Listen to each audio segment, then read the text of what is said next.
Hey, good morning Internet. Aujourd'hui, je veux adresser un message particulier à tous les guerriers et guerrières de la vie en cette fin d'année parce que j'ai eu près de moi des gens qui ont tenté des choses dans les règles de l'art. J'ai moi-même plusieurs fois dans ma vie tenté des choses dans les règles de l'art, c'est-à-dire la motivation y était, la planification y était, la foi y était, tout y était et ça n'a pas marché. Et ça arrive. Des fois, ça arrive même que tu sais que ça va marcher, tu fais tout pour que ça marche, mais d'autres choses que tu croyais là s'effondrent. Des imprévus de la vie arrivent en angle mort et boum! Des choses qu'on peut appeler catastrophiques. Et là, tu te poses la question, mais pourquoi moi? Pourquoi c'est aussi dur pour moi? Pourquoi ça m'arrive à moi? Si tu es de ceux qui se posent cette question, il faut que je te raconte l'histoire d'un homme. Cet homme est né en 1809. En 1816, à 7 ans, forcé à travailler parce qu'on est en train d'expulser sa famille. En 1818, il perd sa mère. En 1828, il perd sa sœur. En 1831, il lance son premier business et il fait faillite. En 1832, il se présente aux élections législatives. Il perd. En 1833, il emprunte de nouveau de l'argent pour créer un business qu'il lance et qui fait faillite encore. En 1835, il rencontre une femme merveilleuse, il tombe amoureux d'elle, il se fiance et elle meurt. En 1836, il rentre dans une période sombre de sa vie, il rentre dans une dépression profonde. Et il reste alité pendant 6 mois consécutifs.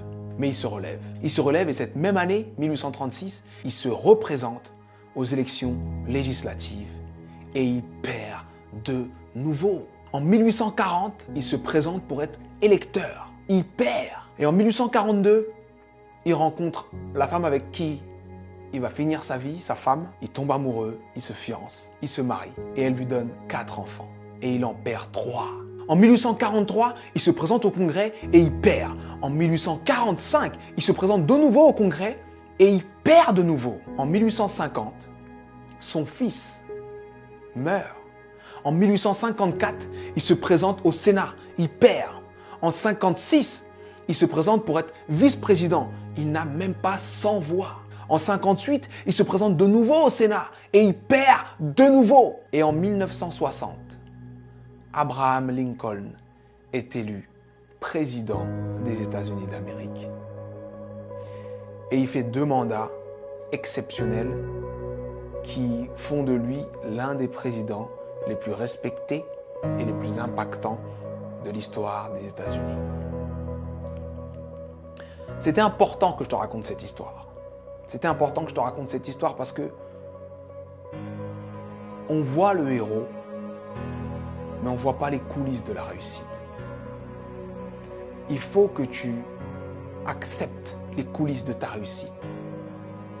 Peu importe la difficulté, peu importe ce qui se passe, peu importe ce que tu dis, sache que tant que tu respires, ton but t'attend. Tant que tu respires, ton rêve t'attend. Et je vais te dire une chose que je veux que tu gardes dans ta tête et dans ton cœur le plus longtemps possible et que tu te répètes le plus souvent possible. Les épreuves que tu trouves sur ton parcours sont adaptées à ton potentiel. Les petits potentiels ont de petites épreuves. Les gros potentiels ont de grosses épreuves. On peut tous, dans nos vies, prendre des feuilles, noter les dates des moments les moins drôles de nos vies, les moments les plus difficiles de nos vies, et faire une liste comme celle que je viens de faire pour Abraham Lincoln. Mais sincèrement, je pense que Abraham Lincoln faisait l'inverse.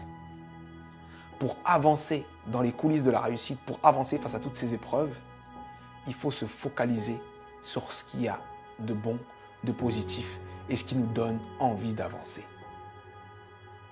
Donc, je sais que ça peut être dur d'être au cœur de la tourmente, ça peut être dur de perdre des gens, de faire face à l'échec encore et encore et encore. Mais concentre-toi sur ce que tu es en train d'essayer d'accomplir et accomplis-le. Et je peux te garantir que parce que tu es passé par là, tu as changé l'ampleur, le sens et le goût de ta réussite. Alors traverse ces épreuves. Elles sont adaptées à ton potentiel, elles sont là pour te faire grandir. C'était Sudei. J'espère que cette vidéo t'a plu. Et si elle t'a plu, partage-la. Merci.